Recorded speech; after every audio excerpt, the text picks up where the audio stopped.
We are back Back. with episode number 257. Oh, many Christmas. I have to get both hands involved. And it's a free for all. It is. Yeah. Tony Clem's joining us. What's up, Tony? Yeah, we have no topic. We're just gonna be showing stuff we're listening to, stuff that we picked up recently, just general metal talk in general. We'll see what's going on. Metal Overkill's with us. Got Dawn Possession with us, and I am the king of Texas metal. Don't be a ho ho. Fraser Dawson. Fraser Dawson. The guy. You are funny. So right on. Anyhow, yeah, let's get into it. We'll go counterclockwise, and we'll go Kevin first, and so we can just kind of do shout outs. Anything you guys want to say before we get into the chatting about stuff. But what do you got, Kevin? Yeah. Anything you want to? Any shout outs you want to do? Well, anyway, yeah, I do. It's actually the Carcass John, because this morning I went for a 2-mile walk and I had 128 BB rock on. And thanks for the shout out there, bud, for the Haystack Balboa. Yeah. Well, and then you hit it out of the park with the sorcery. Yeah, I figured that one. I kind of figured that's what album that was from. So, but, yep. Just came Kevin is the king of creepers, man. He knows about some of that early 70s prog proto rock metal whatever. For those that are wondering, I'll show them the album. This is the album that I was referring to. Right. You had the albums or the song "Sacrifice" on there, and then when you came up that it was off a soundtrack, I knew this had just came out a number of years ago. So prior to that was only on CD. So a couple hours I had her figured out. But yeah, thanks for the shout out. Yeah, you're welcome. Well, if anybody is curious about anything from the early 70s or on to the early 80s, and you can't find it, well, put this guy down here to work, and he'll find it for you. That's all I have. Yeah. Cool, George. The only thing going on is nothing really exciting, but I only wanted to what you guys thought about the Black Sabbath thing going on.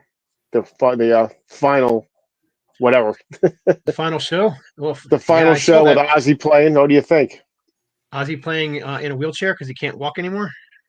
He can't walk anymore. Yeah. Are they going to put him in that throne thing?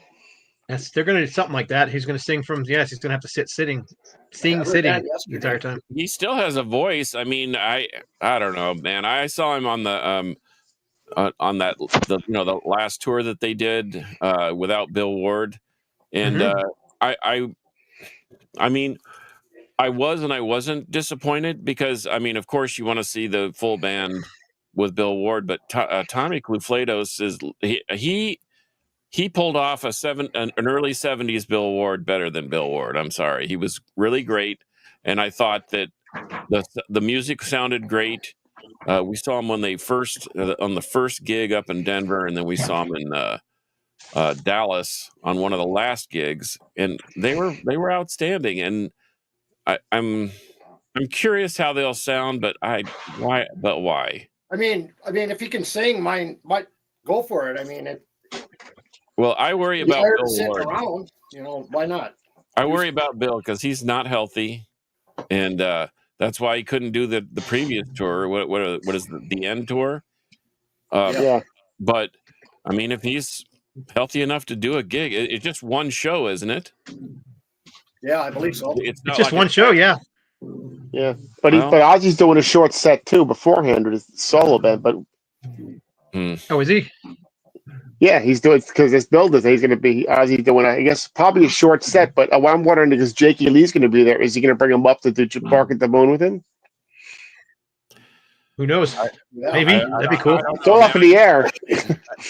I would like to see, are they going to do a broadcast or a simulcast or something where you could buy a ticket to watch it on the internet or whatever?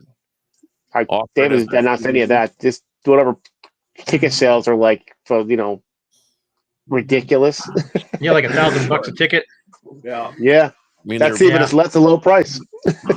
yeah, they're charging Metallica prices for this thing, and I mean, why? But I mean, we don't really have a choice. We don't really have a chance to go there unless you're gonna drop that kind of bread and then go head overseas. But anyway, well, we'll see. I don't know. You know, George, like I said, I saw them on the end, and I was satisfied with that they had done. They had kind of closed the door on their career, and that was okay. And yes, I would have liked to have seen Bill Ward, but just didn't work out. But there was no lack of musical integrity on that tour. I mean, it was. Yeah. It I mean, was if you can fun. afford to go, I mean, if I lived there and could afford it, I'd probably go. I would love Yeah. to see him one more time, but you know, it is what it is. What do you think, George? You have a problem with it, or you think it's all right? No, I think it's just because I think one more show with Bill would be cool. But after you like 4 or 5 songs, of they think they needed to do that with him just to close out everything. You know, I saw them in like 2000, 2001 when they were actually the original band for Ozfest. So at least I got to see them when they were at least that was they were healthy enough to watch them. They were really good. So I saw them on the Sabotage Priest, tour right? Sabbath and Priest. No, that was just Ozfest. It was like I saw them with. We got there late because I can't sit there for all that stuff. It was Slipknot and Marilyn Manson. Oh yeah, I saw them with. So. I remember Sabbath that and Priest. tour. I saw together. Yeah, I think it was Ozfest too. But anyhow, Hmm. right on. I remember my son got a good sex lesson at that show because we were all laying in. It was a grass show, and we were all laying in the grass, and we were all just kind of kicking back with our arms behind us on the grass. And this girl walked right over top of our heads wearing a skirt and nothing underneath of it. And of course, my teenage son was like next to me. And I looked over at him and like, yep, he got a good shot of that. So, oh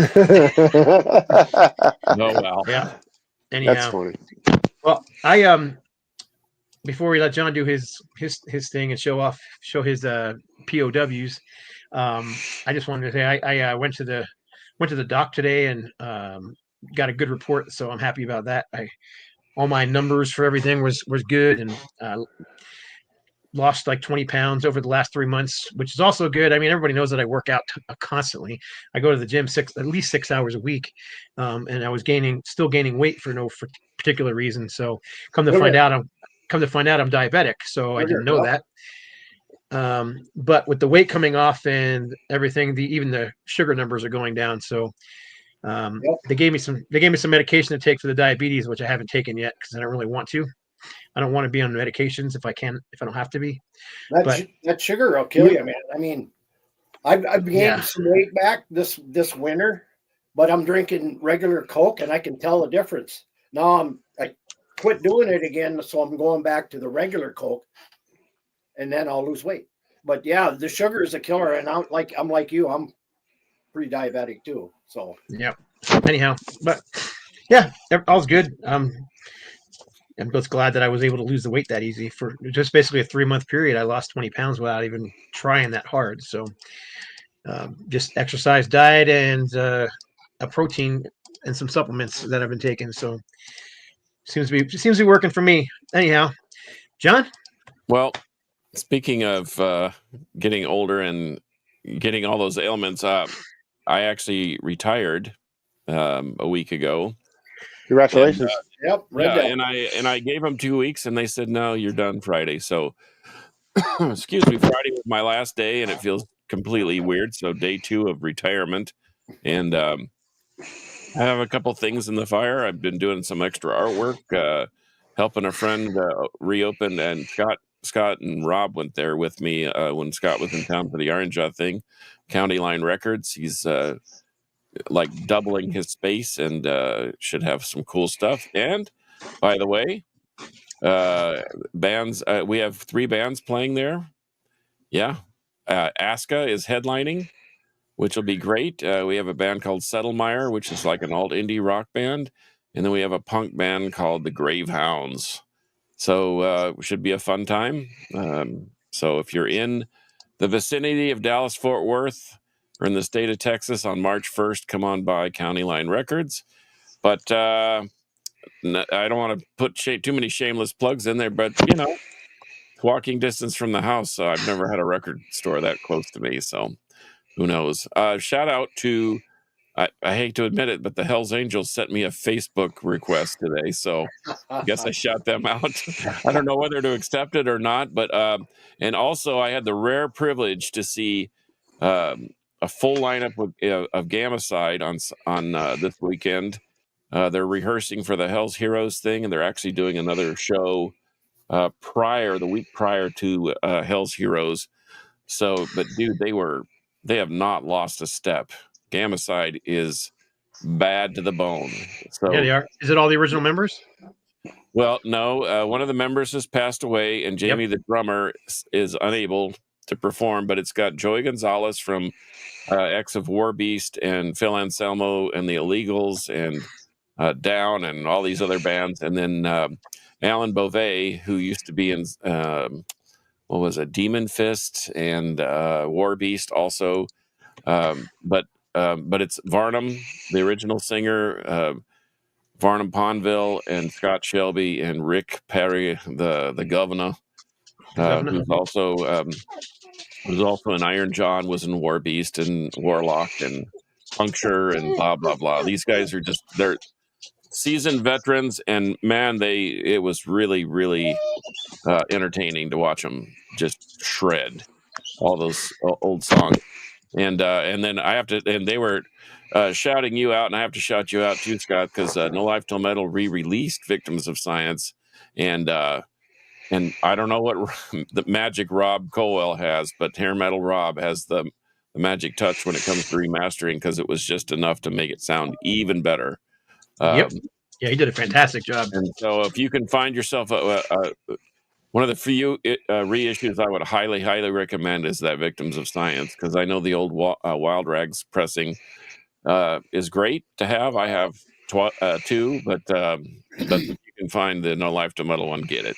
So anyway, enough about that, and on to the show. So is Gamacide one of your picks of the week? No, they're not, but they should be. If you can find the box set, they call it the box set. It's got a not very well remastered version of Victims of Science, plus a 10-inch and another record, plus a DVD that's worth the money.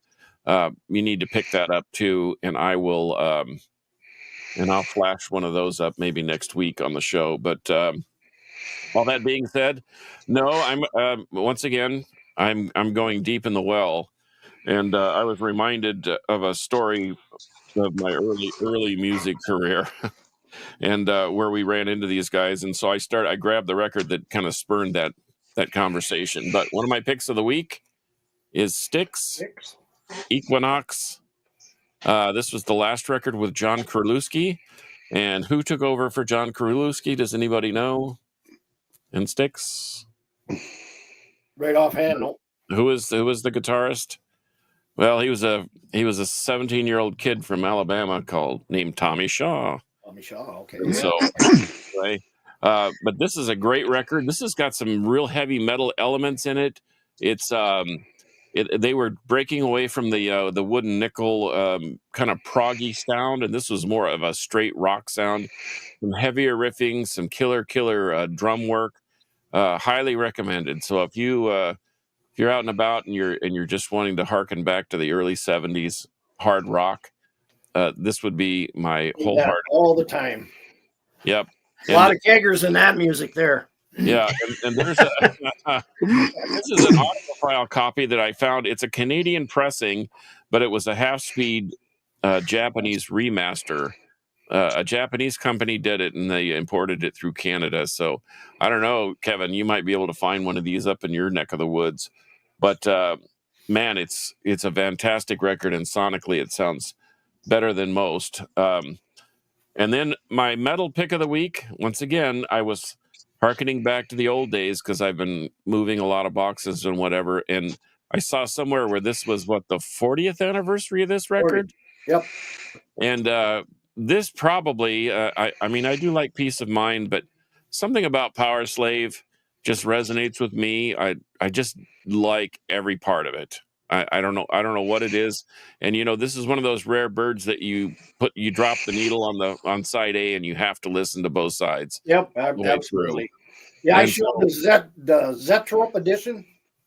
yeah, this is another audio file pressing, and let's see, virgin vinyl, and it's another Canadian pressing, but fantastic record. I mean, I don't think that anybody can deny that Maiden is top drawer when it comes to heavy metal. They're wildly influential. Still And huge today. they may not be the originators of heavy metal, but they certainly are the purveyors of heavy metal, and have done nothing to tarnish their reputation for that. But and I know that people can blather on about some of their records are better than others. Everybody has the same issue, but somehow they don't say anything about our good buddies Metallica. But I digress. But anyway, so 2 highly recommended records: Styx, Equinox, and Iron Maiden, Power Slave. And now we're off to the races. Yeah, Gary Ireton, you are correct. Tommy Shaw's first album was Crystal Ball, which was right after Equinox. So anyway, I guess got some comments. Crystal Ball was Tommy's first up. Yep, like you said. Yeah, I don't know an Iron Maiden fan who doesn't like Power Slave. I mean, I just think it's one of their best albums. So, but yeah, let's get into it. So, George, what you got to show us? You pick up anything new? You got anything you've been playing recently? Yep. Well, I got this one that I heard you guys talking about backstage. So the new Dream Theater. Oh yeah. Oh yeah. so be honest, how is it? I liked it a lot. I thought to me, it's like a combination of Scenes from Memory and Train of Thought.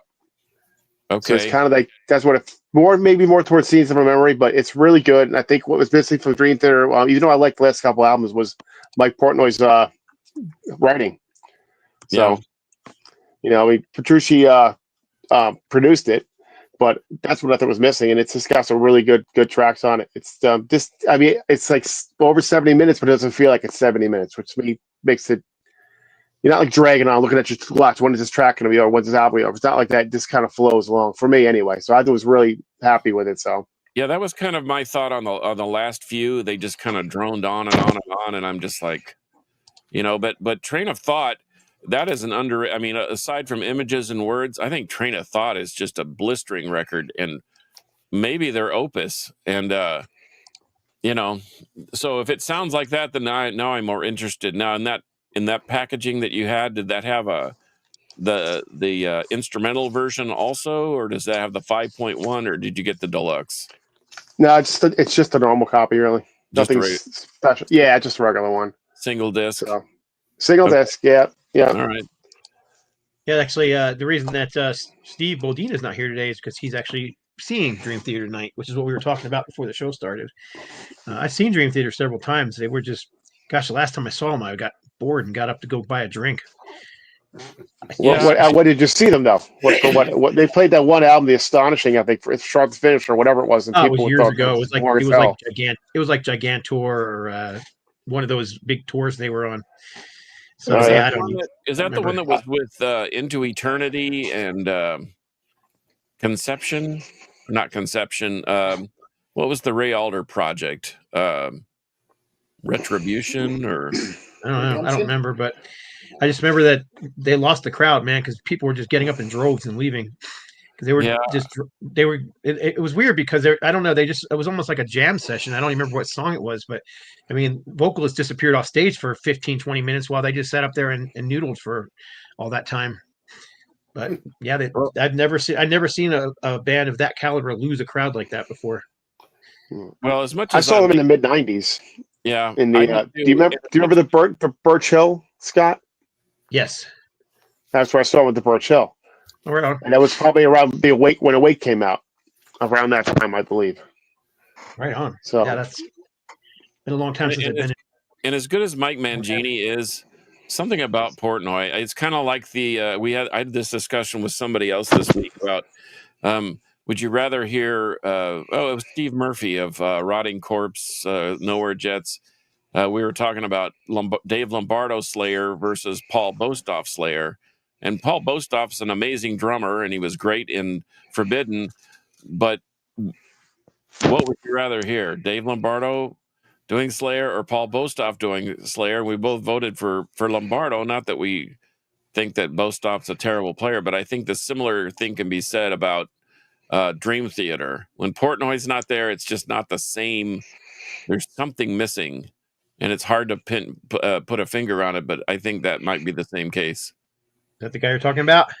That is who I'm talking about, Steve Murphy. There's Steve Murphy with our good friend Rob Caldwell. He was at the Iron Jaw show the other day.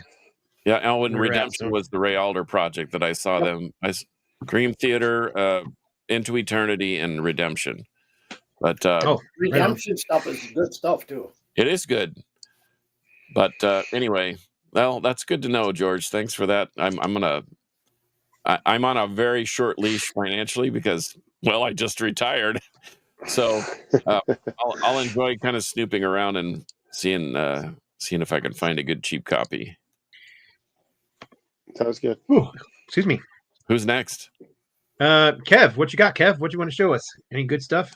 Yeah, this year I kind of spaced out this was coming, and then I got it yesterday. I looked at it, and I said, "Oh yeah, I remember ordering that." This was kind of those albums have been on kind of delays for quite a while. This is another one, band called Bump and the Pact. It's on Glory or Death Records, if you're familiar with that. But kind of a combination of straight metal, a little doom. It's just, I don't know, I really haven't ingested the whole thing quite right. But yeah, this is the new traditional sound is really what grabbed me on this. It's more, has that new traditional metal sound too. So, but yeah. Bump. Yeah, I can't say I've ever heard that one. Come out in 2022. There's another one for you, John. Who are those creepy dudes? Hey, that was an epic. Yeah, I've never heard of Bump, so I wrote it down. Well, I got that, and then they sent this like a compilation CD, and has bands like Formula 400, Moss Generator, Call of the Wild, Fever Dog, Heavy Velvet, even has some little stoner in there, but I showed you that yesterday. Oh yeah, they sent me these center rings, but that's like, I love that Philip Lynott. Yeah, I mean, awesome. Then the first thing when I grabbed it, I thought of you. So I know you're a huge Thin Lizzy fan. So yeah. Yeah, I mean, it was a little extra they sent for being so late, so that was kind of nice. Cool. What you got, John? One other thing. Oh, wait. Hold on. He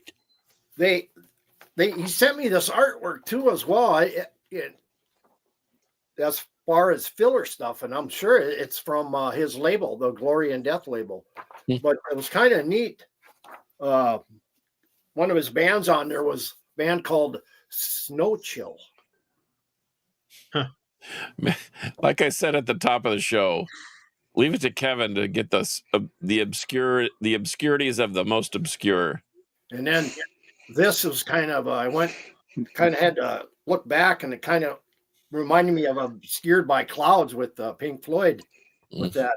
But the more band was like a 12-inch single, Weed Growing Rocks from Space Rainbow, and Switchblade Cars from Crazy stuff. Best new album for January, Scared, Fire and Ice for me. Best new album for January for me. Hard to argue with that. Maybe put this one with it. Yeah, hard to argue with that one either too. All right, go ahead, John. Sorry. Okay, well, there it is, Iron Jaw. Yep, I'm just gonna roll through a couple of these because I got these in the cutout bin at our favorite new store here locally. I found this Hendrix live at Maui. This is kind of a forgotten they did the Rainbow Bridge, but they did multiple days there, so I found that. And then one of my favorite movies growing up was Rollerball with James Caan. Oh yeah. And I liked it so much that I actually printed up some shirts that said rollerball varsity, like if you actually had a team. And Dave Hope from Kansas begged me for the shirt, and I gave him literally the shirt off my back one time. I did find this. I thought about Scott when I saw this. In fact, he was playing Ted Nugent Free for All. This is like a promo single from Germany or something. It's got Flesh and Blood, Yank Me, Crank Me, Motor City Madhouse, and Out of Control. Yeah, that's part of a series. There's actually 4 of those total. I have all 4 of them. There's Ted Nugent, Molly Hatchet, Frank Marino, and one other one I can't think of. Pat off the top of my Travers. head. Maybe. I think it's Anyhow, Pat yeah. Travers. But this is the one that rocked my world. Rob's. Oh, right on. Because look what I actually pulled this to. I've been listening to this the last couple days. Yeah. Is that an original pressing or is that a reissue? I don't know. A&M Records. Okay. Well, I don't know. I haven't played it yet, but it was 3 for $10, so I bought it, thinking, and it looks like it's never been played. So I look forward to doing that. So I just swept through a pile. I enjoyed it. It was kind of I call it prog light. It's not like old Yes or King Crimson where it's just or Dream Theater where it's a lot of noodling. It's a little lighter than that, a little less chaotic.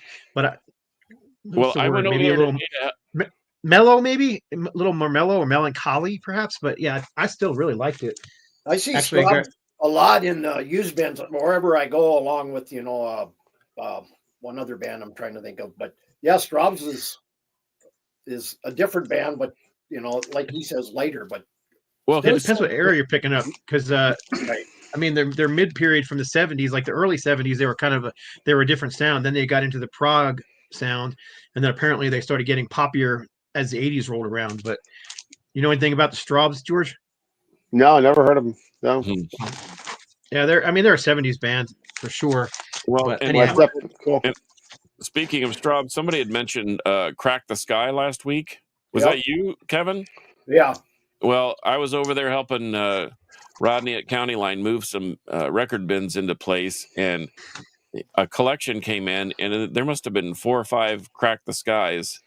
So I got all giddy thinking we need to set up a turntable. I want to listen to these. So do you have any, who was that you, Kevin, that said that? Yeah, I showed that Crack the Sky Signs album, which was released about 4 years ago. But they're still active today. Well, but they have a good extensive 70s catalog. So if I were going to grab one of the 4 or 5 that I saw, which one should I grab? Was one of them Safety in Numbers? I do believe so. That one's good. They're all really good. Okay. Well, I hope if they involve John Palumbo on the recordings, then they're all going to be good. Okay, I'll look for his name and see if I can't set up a turntable over there. Yeah, right on. There's also Crack the Sky Raw. Well, I think that's the live album. Mm-hmm. Which is actually a pretty heavy album, but check them out. They're really good. I love them. I remember the first time picking them up. All right.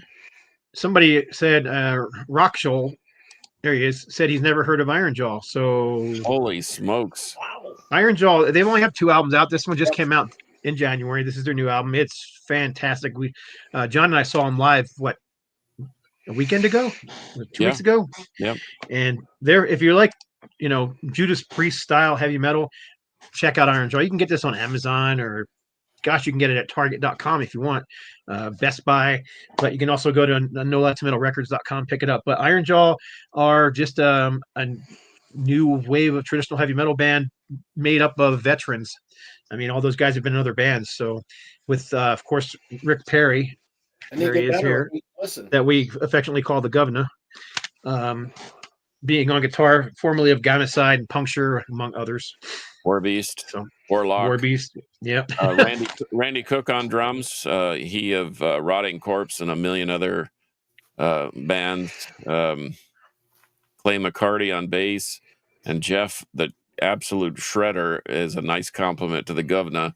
And then Todd Pack was the drummer for Creeper for a while, and then who knew he could sing like that? But he can sing. Oh my like gosh, that. he was when he came on and they went right into Tonight We Raid, and he hit that high note at the very beginning of the show. I was sold right there. Yeah, And that was like classic Halford '83. You know, yeah, it was exactly. fantastic. But yeah, anyhow, Iron Jaw great if you like new metal. But yeah, I guess I'll show a record real quick. This is one that I recently picked up and I've been spinning, but it's a half speed master of the Who by Numbers. Oh wow! I don't have that particular pressing, but I do have that album.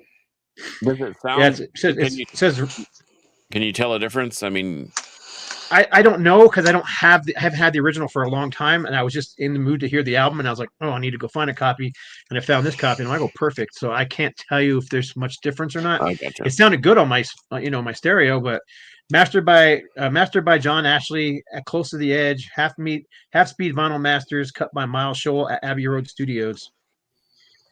So anyhow, yeah, I don't know. It's a good album. It even has this little half speed mastering certificate with it that comes with it, and then of course it's got the Obi strip too. It's not Japanese, but it does have an Obi strip. So right, yeah. But yeah, I don't know. I just in the last 4 or 5 months just been like on the Who kick and been listening to a lot of the Who for some reason. Never been one of my favorite bands, but I mean I've always liked them. It's not like I always like Live at Leeds. Oh, Live at Leeds is fantastic. But yeah, I mean it's just one of those bands that when I get in the mood to hear them, I just want to hear them. Well, and that album though. Who's next is Untouchable. If you have that's it. If you have the original Live at Leeds, you got to have I think it's all 9 pieces of article that went with that album, which is quite rare to find in the wild nowadays. Yeah, there's like a poster and pass and ticket stubs and all sorts of things, and it's in like a manila folder when you open it up, the original. And the problem is it's only half the show. I mean, the reissue has the full show with all 12 or 15 songs, but anyway, yeah. Yep. Well, I have a remaster with all of them, and I also have an original with all of them. I saw them in the wild, and it just shocked me that they were still there. Is it crazy? Yeah. They're all still there. The only thing when I bought this, the only thing it was missing was the poster, and I was able to find the poster fairly inexpensively in really good condition on eBay. So, and that's what's missing in a lot of the originals is that poster. Yep. Because what did we do R&B. when we bought the albums? We put the posters on a wall. On the wall, exactly. And our parents tore them down and threw them away. I thought this one was really good. Live at the Isle of Wight. Oh, yes, that's a good one. That's an excellent one. That's another one that's missing from my collection, but I have heard it and it's really good. The DVD or the Blu-ray is really, really cool too, and it's got some backstage stuff and it's greatness. I could listen to the Who's Next is top 20 going to the island with me. Yeah, that's a great album. Yeah, I don't know. They have some great albums and they have some crappy albums. I bet any band that's been around that long is going to have that. So anyhow, you're up, George. What you got for us? Well, I got this. I just listened to it today. I just got it yesterday. I actually showed you the UFO best of the decade years. Yeah, that's awesome. Which is just their first 2 albums, and it's all they are, just all mixed up with the track listing. Hold on, get over here this way. But I never gave it a shot, the old, the early stuff. But I sat down and actually listened to it. I was like, it's really quite good. Phil Mogg makes it because his voice is just, I love his voice. So especially in the early days, but he's got such a really sound. Good I mean, you hear it and you know it's him. I mean, he just has nobody sounds quite like Phil Mogg. No, but I was very surprised. Like everyone's like talking about the Schenker years, but this is quite good. I didn't think it was. I never gave it a fair shake, but I was quite enjoying it though. So I was happy to get it though. Yeah, that early I really like that stuff. Definitely different than when Michael kind of joined the band. I mean, nothing against the previous guitarist. He was good, but definitely a change when Schenker came in. Oh yeah, well they went from being a space rock psychedelic band to being a European heavy metal band. Right, So, yep, a hard and heavy band. yep. So anyhow, where are we? You, Kev, what you got? Anything good? By I'm the way, I gonna like show your two Rush here. shirt, George. That's a kick-ass shirt. Oh, thanks. I One of my love favorite albums by them. Me too. I'm going to show two here. One is Oh, no, that's against the rules. You can only show one. Just kidding. one has been kind of a grail for mine. I wanted this on vinyl for years, and I when I went looking for this, I thought I found a decent copy, but unfortunately, I read the little liner notes on Discogs wrong. I just got the album and the sleeve, but I didn't get the cover, so I finally picked up this DAD album, Risking It All. Probably my favorite of them all. I mean, this sounds really, really good. In fact, I played it right before I got on live here, but this is one I've wanted for a long time. And I need the one, I believe it was before this. No Prayers for the Pilgrim, I think it is. I think you're right. Yep. But that one also I want. But this one here has been on my want list for quite a long time. And then I had to kind of go back and pick this one up. Some Backstreet Crawler. The band plays on. Of course, this is with Paul Kossoff, the late Paul Kossoff of Free, and he did a bunch of solo stuff. And then a couple albums with Backstreet Crawler, this and Second Street, and then he died kind of right after that. And it kind of went on with the band Crawler, and they didn't really succeed very well. But probably my second favorite guitarist of all time is Paul Kossoff. There was just something about his playing that was kind of mesmerizing to me. And your first favorite is? I know, but tell everybody. Tommy Bolin. Yep. Hard to argue. Yeah, that guy was so versatile. I mean, he could do anything. But anyway, yeah. There you go. What you got, John? Well, I got something so shocking you're not going to believe me. Anybody recognize this? Looks like Led Zeppelin. Yep. It's Led Zeppelin 4. Oh. It was a promo, one of 100 put out by a company in Las Vegas for radio play only. Find that. Wow. Just digging in boxes, and there it was. So I've actually spun it. It's not in great shape. It's been actually well played, but on top of all that, in between sessions with Zeppelin, I finally relented and broke down and got this. I had some trade credit, and I saw this, and holy smokes, does this thing sound great. This isn't one of the re-recorded ones. I often wondered if they were going to re-record this like the Cavalier brothers did Schizophrenia and the early Sepultura, but the second, it's a double album set. It's 180 gram. It's well remastered, but it's got a bunch of live tracks and some outtakes. But this thing this is one of my favorite early 80s metal thrash or early 90s metal slash thrash. It's almost borderline death metal, but it's got a weird. You could hear the tribal vibe starting to happen. So. I can't recommend that one enough either. I love Arise. I love Beneath the Remains. And then it just sort of the wheels kind of fell off and they got weird, even though I've learned to appreciate Chaos AD and Roots and some of those other ones. I was just going to ask, what do you guys think I love Chaos AD. What do you guys think of Roots? Not a It's fan? all right. Nah, it's all right. Not one of my favorites, but that's kind of, I don't know. I love the title track from that. And Bloody Roots is a freaking heavy song. And I kind of love the tribal aspect of it. And then there was that Reza, I can't even remember how it's pronounced, Reza something or other on that album. I thought was great too. But I don't know, I kind of like that, how they got really deep into the tribal beats on that one. But a lot of people didn't like it and said it was the start of new metal for them. But yeah, I like the Soulfly stuff better just because it was different. Don't be Sepultura playing tribal weirdness.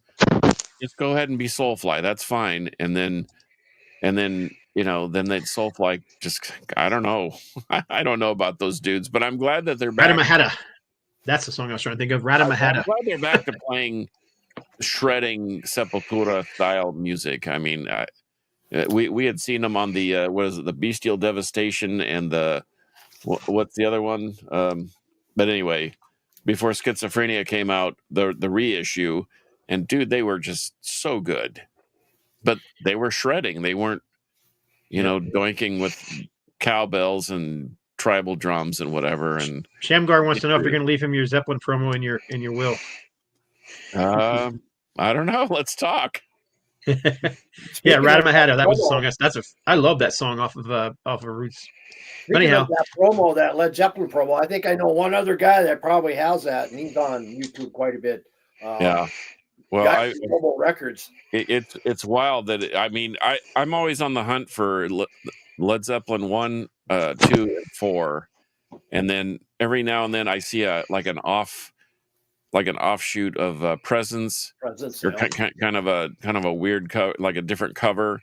2 has a bunch of different covers. It's starting to become like the Scorpions' Lonesome Crow that has 18 different pressings, covers, whatever. But Presence has 7. Presence has 7. Yep. Yeah. I got 4 of the 7. Well, I found a few, but not all 7. That's for sure. Yeah, they're hard to find. Well, I'm gonna quickly show. Did I show this one last week? I may have, but you did show that one. Yeah, I'm excited about this, and I still haven't opened it yet. Rob actually called me. Have you opened it yet? No, I haven't opened it yet. I still can't decide if I want to open it or not, because finding a sealed copy with this hype sticker still on it is rough. But I also got this recently, which is their first full-length album. This is the original independent release. It was re-released on Axe Killer in France with a different record cover, and I have that one too. So now I have everything. I've got the full Dirty Looks catalog, which is fantastic. I've been looking for those two forever, and yeah, our good friend Rob Caldwell hooked me up here, so can't complain there. But I also wanted to quickly show a couple other things. This is very impressive album cover. I know you all are impressed. This is the Anger is Art's first album. This is their first time on vinyl. This is the test pressing for it. And I played this thing like 3 times. My gosh, Rob just does amazing work sometimes. I'm just amazed at how he can take something that sounds good and you're like, yeah, there's no way you can improve it. And then he does. You know what I mean? And this thing sounds amazing. And it's so freaking heavy. At the time, Steve Gaines had been in Bloodlust and Avatar and a bunch of other LA thrash bands that he kept getting kicked out of for whatever reason. And I guess he got angry and decided, he's going to make his own art. So Anger is Art. This was the first album. I'm really looking forward to that one coming out. And then Hades, Live on Location. Again, Rob Caldwell masterpiece. He did fantastic on this thing. Sounds so good cranking out of my Bose speakers. So I usually only listen to test pressings twice, once real loud and then once at a normal volume, because I'm listening for imperfections or problems or stuff like that for the record companies. But those 2 albums, I've actually been spinning them. So yeah, I just really dig them both. Oh, and they're all, I know this is self-promotion. I don't care. They're both on sale if anybody's interested. NoLifeTomatoRecords.com. And yes, Dirty Looks is very cool. And maybe I'll open the Dirty Looks. I have the songs digitally, so I've heard the songs before. That's why I'm just, I don't usually keep records sealed, but I don't know. We'll see. All right, you're up again there. George, what you got for us? All right, well, I'm going to put these 2 real quick because I got them together, but a couple bootlegs. I got Kiss Live at the Daisy from 73. That's early stuff. And yeah, and it's funny because for a bootleg, it sounds pretty good. You got to turn it up a little loud to hear it, but it sounds pretty good for 1973. And I got it because it's like Stay Have Simple type and Life in the Woods, which I never heard that one, and the Acrobat, which is actually the same one from the box set that came out in 2001. Same thing there, and yeah, but it's really good. That's Skillo Metal from Brazil. Oh. Right on. So I got that one, and I got this one, 1980, live at New Zealand. So it looks like this a picture from better. People Magazine picture on Yeah. the cover. Yeah, it's got better quality than the other one, but because I was waiting for them to put out when they were doing those off the soundboards. They never did that 1980 show from Australia, so it's the same set list. And now that I got this, to put out that now. Rob says, "Don't open it." What's What's up, Ron? Ron Haggerty with us. Hey, Ron. All right, so go ahead. Where we at, Kevin? What you got, Kev? Anything more to show? As far as stuff I've been listening to, I'll show you 3 real quick. Go fast. Some 70s, I've been listening to a band called Mr. Big from the 70s. Yep, very different than the Mr. Big most people know. Absolutely. This is nothing like the Mr. Big that we all know, but it's different. It's lighter, it's softer, but there's something I had to pick up. Good stuff.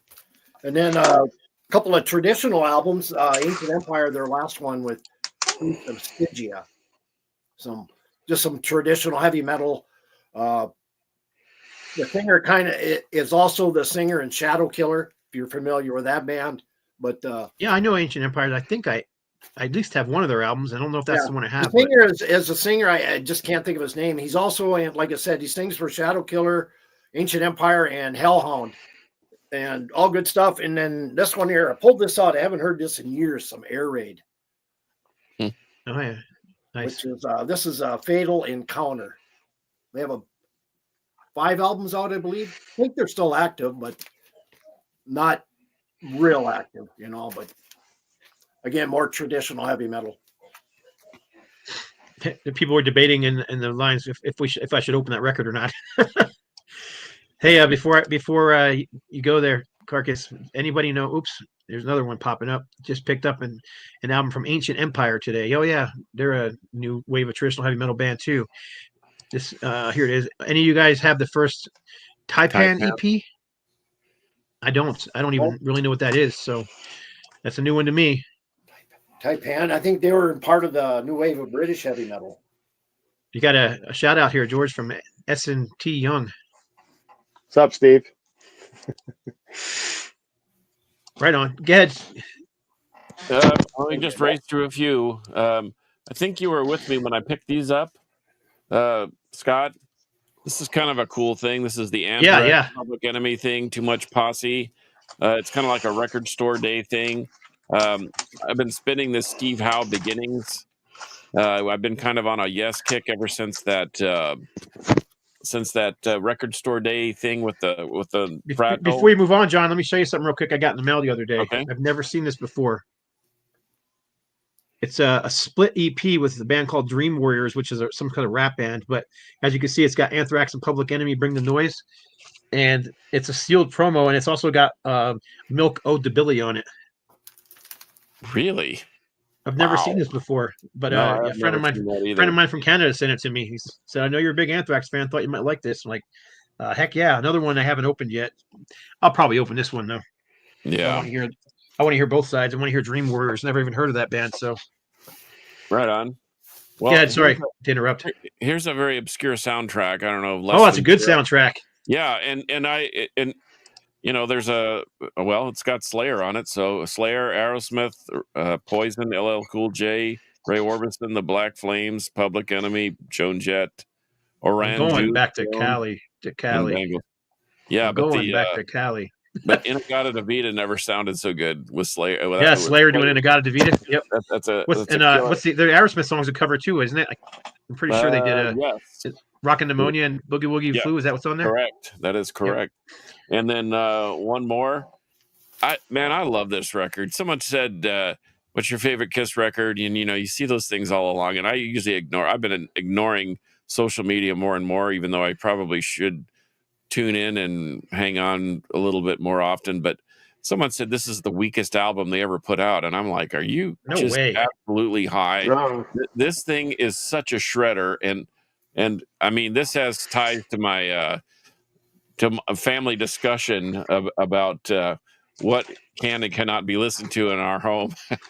So, but I love that record. That thing's solid from start to finish. It's all killer, no filler. There's no weak link there.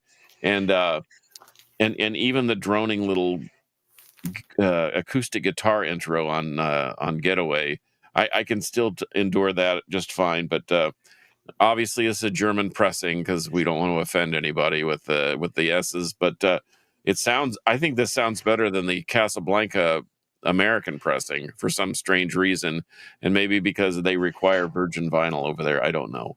But man, I've been spinning this thing like off the turntable, and I don't know why. I just got it's one of those childhood things that just crept into my brain, and I had to listen to it again. Oh, that happens to me all the time with Kiss and those first 3 albums and Rock and Roll Over too. I'd play that one quite a bit.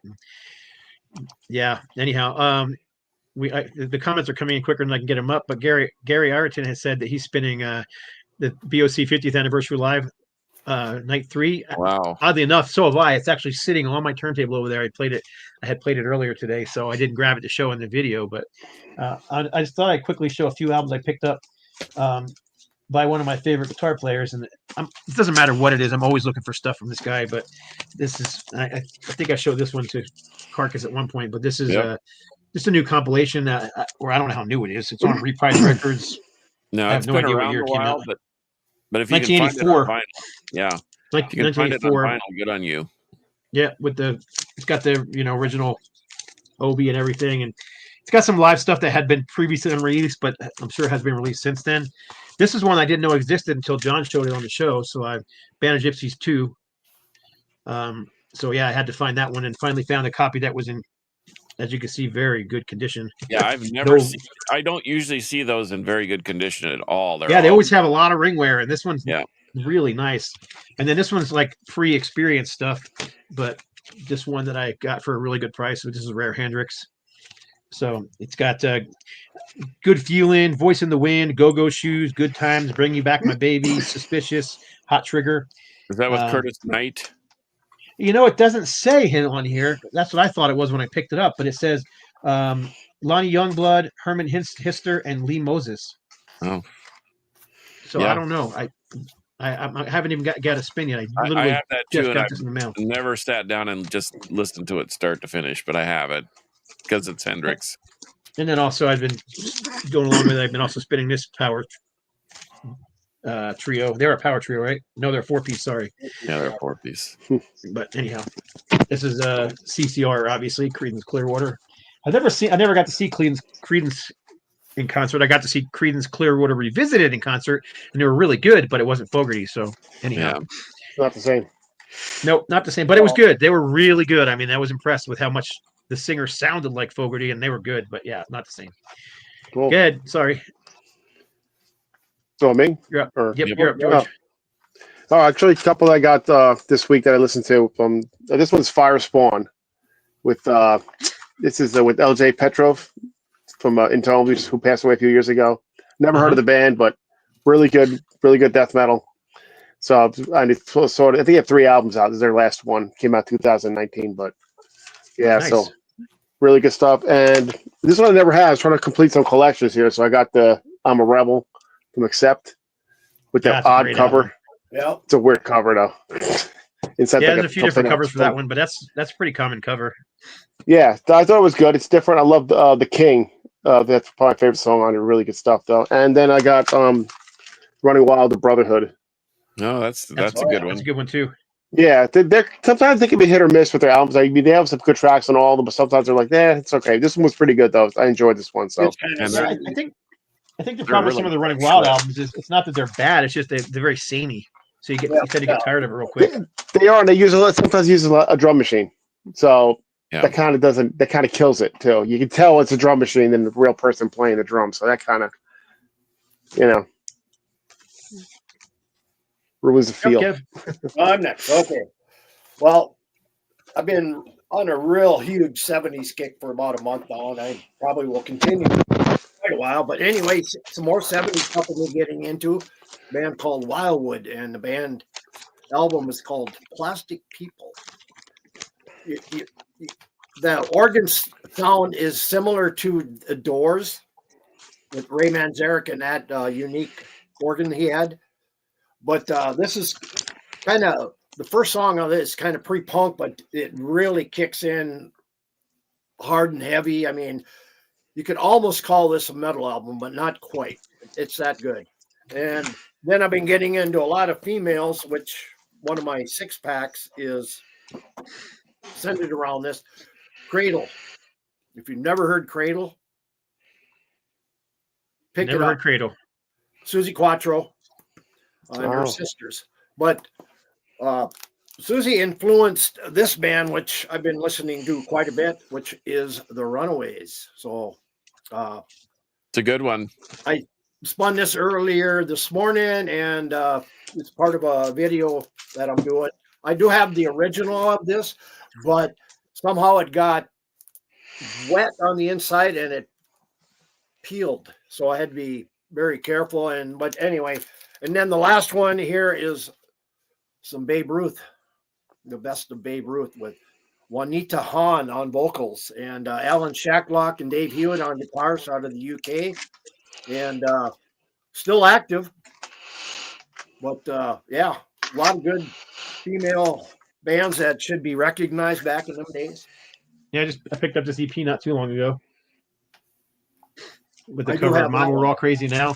They do a cover of Saturday Night Special and 8 Days a Week. And then Yep. there's one original called My Buddy and Me.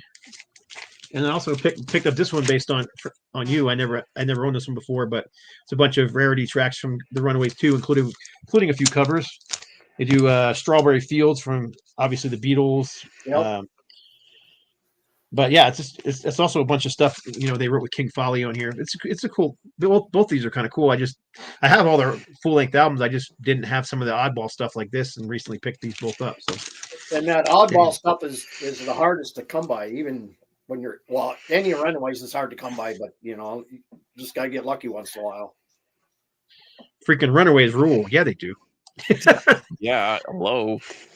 Spinning Cowboys at the End of the Day on vinyl. That's a good one. That just came out on vinyl for the first time. I love that album. Any of you guys like Galactic Cowboys? I have I think I have 3 of their albums on CD, none on vinyl. Their first 2 albums are, well, one of them is never released on vinyl, but the first album was, and it's impossible to find vinyl on them. They're owned by Geffen, and one of the labels I worked for has been working for years to try and get them reissued. It just hasn't happened yet. Getting a lot of comments about the Runaways. And why wouldn't you? Meow. Yeah, they in my opinion, they were Kim Fowley ruined them. They should have been bigger, but just didn't know how to handle them. Getting some Galactic Cowboys content too. So yeah, Galactic Cowboys are awesome. By the way, they what's the name of the label? Brutal Planet Records did the entire Metal Blade catalog in a box set recently. And you can get it super cheap right now. I'll look it up while you guys are talking. Go ahead. We got time for one more. Okay. So, go ahead, George. I'm going to look that up real quick. Or are you going to skip me? It's John's Oh, turn. I'm sorry. It's John, yeah. Okay. I meant to say John. I'm sorry. I was messaging back and forth with Vic Stone, and we have an affinity for Al Di Meola. Oh yeah. So I broke this Elegant Gypsy out, and I actually had the half-speed master copy. And man, Al Di Meola is the one bad motor scooter on guitar. He's really Absolutely. That period of Al Di Meola, the Land of the Midnight Sun. Yep. All those. Elegant Gypsy, that era of Al Di Meola is phenomenal. Yeah, Even Casino, the and then Hotel is great. Kiss My Axe was more of a modern one, orange and blue, but they're all phenomenal. Yeah. And here's a couple for Kevin. First, Kraftwerk. I don't know if you've seen the second one has a green little traffic cone. But I've been spinning this thing. It's not the electronic schlock that you hear. And then here's a real creeper, Kevin. See if you've got this one. Copperfield, Tales Untold. If you don't have this, you need to find it immediately. Is that with a C or a K? It's with a K. Kopper, and then Field. Copperfield. I do have a Copperfield album, but it's not like that. Yeah. Well, this thing is. This is prog rock, a prog rock masterpiece from 70, probably 1 or 2, but heavy keyboard driven twin guitar attack. It's just amazing. And then last but not least, I gotta squeeze this in because I didn't realize. I think I mentioned this once before. This is Osric Tentacles Waterfall Cities. I got a new stylus on one of my turntables, and I thought, well, I'm going to try out one of the something that's got a lot of ambient meanderings and stuff going on, speaker to speaker, so I can really stretch my legs on it. And this thing, man, this is one of my favorite Osric Tentacles. This is one of those bands that they all kind of sound.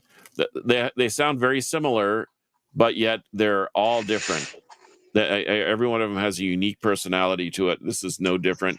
I remember taking my daughter to softball practice, swimming, all the sports activities she used to do. And there's a song. In fact, it's called Jinju, and there's a part in there where there's these little ethereal sprinklings that sounds like a waterfall falling down the hill. And I can still see her over there with her eyes closed doing this every time that interlude shows up. So this has some personal meaning too. But and Scott, you can back me up on this. Any Osric Tentacles is good Osric Tentacles. Yep, especially if I you're agree. into heavy duty prog and they don't waste a lot of time with vocals. Some of the earlier stuff had a guy named John on flute, and he would do some vocalizing, but not really lyrics.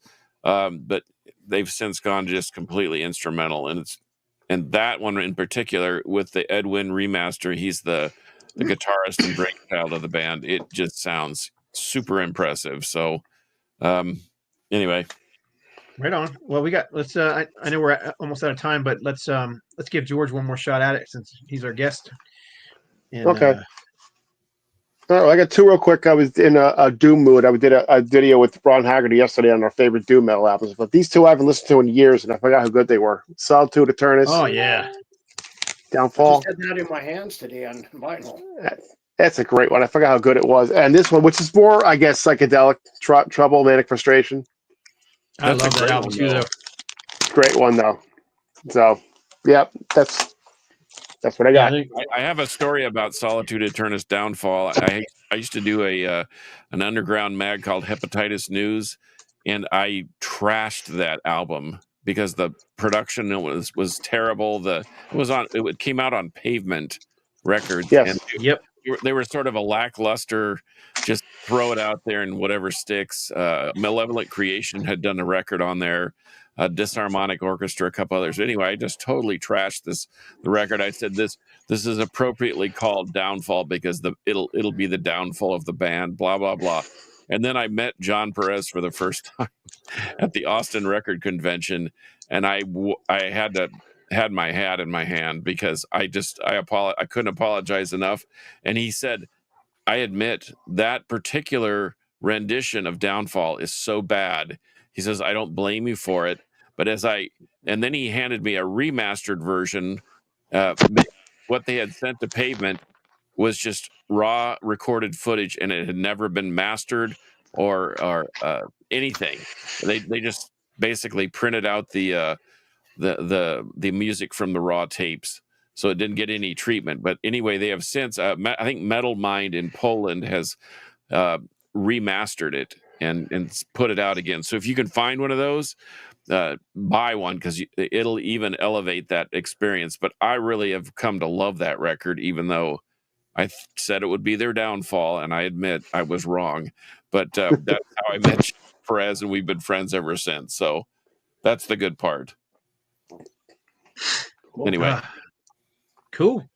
Well, I guess that's it. We ran out of time. So appreciate everybody watching. We've had the comments. I tried to get up as many as I could.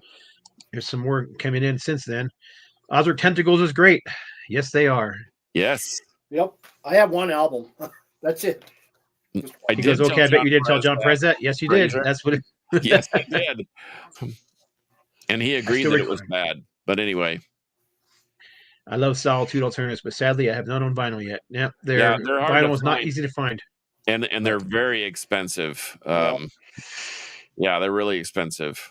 Like if you have Alone, which was their last full release, you can expect to pay $60 to $100 for the vinyl. But it sounds phenomenal. I mean, Is that all? Bargain priced. Yeah, bargain price. But anyway. Well, right on. So I guess that's it for episode number 257. It was a free for all. It was. Um, And Gary Ireton, I think the Eagles just scored again. Good grief. That was that halftime show was phenomenal, wasn't it? Yeah, that was the coolest Buick Grand never- National I've ever seen. Never watched the game, so I don't know. I'm not a football fan at all, but I did. My whole family was here watching it, so I watched the game. And I mean, I grew up in New Jersey, and everybody was Philadelphia fans. So I'm still a Flyers fan to this day. So I was rooting for Philadelphia. So it was, yeah. I mean, they just ran them over. Yeah, It was kind of embarrassing. Wasn't much of a game really until the very end. which is a little shocking, but that's why they play the game, I guess. I mean, whatever. It was fun times. Damian Hair Metal, I'm telling you, dude, you need to pick up Iron Jaw. And Actually, everybody needs to pick up Iron Jaw. If you I'm not just saying that because they're not on. I'm not just saying that because they're on the Left Little Record. It just is that good of an album. If you haven't, Mine's on the way. Mine's on the way, Scott. Mine's on the way. I ordered it the other day. It's coming. Right on. Swear to God. Might as well get the first one too, then. Yeah, I know. Yeah. First The first one's great too. Do you still have copies of that? We still have a few copies of the first album left, unless they sold out recently. But I'm also kind of hoping that we can put their first album out on vinyl too.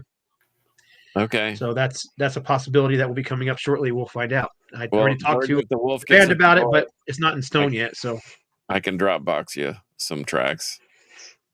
yeah, if you like classic Judas Priest, classic Iron Maiden, You'll it's love it. exactly what it is. So anyhow, oh, and Ron said he's got the Seventh Servant coming on vinyl. That's a good one too. Seventh Servant is what's his name? The singer. He was on our show. He used to sing for Iced Earth. Oh, John Greeley? Thank you, John Greeley. My gosh, getting old. I keep forgetting things. You turn the camera on, I get stupid. But yeah, anyhow, John Greeley from Iced Earth. That's his project, and yeah, that it's a double album. It's really good. So you can actually, Ron, you got a bunch of albums coming in the mail. So enjoy.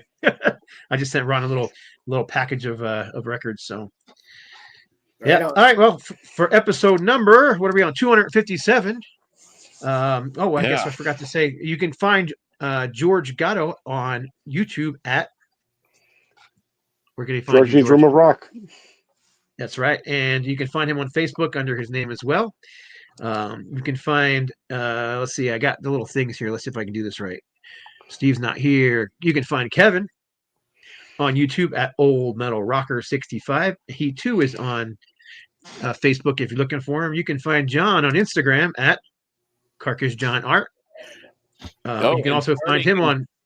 And starting this week, you can find me at carcassjohn.com. Right on. And you can find him on Facebook, and he's also on the radio show. DB Rock. Absolutely. You can download the app and listen to that. And you can find me. Let's see if I can find me. Here's Steve. If anybody's looking for Steve, he's not here, so he doesn't get a thing. You can find me on Instagram at No Life to Metal, or you can find me No Life to Metal on YouTube, or just look up Scott Waters and you'll find me. So anyhow, for episode number 257, you all know how we end this thing. Metal will prevail. And this is where I leave you all hanging, looking silly while I find the outro. Next silly faces.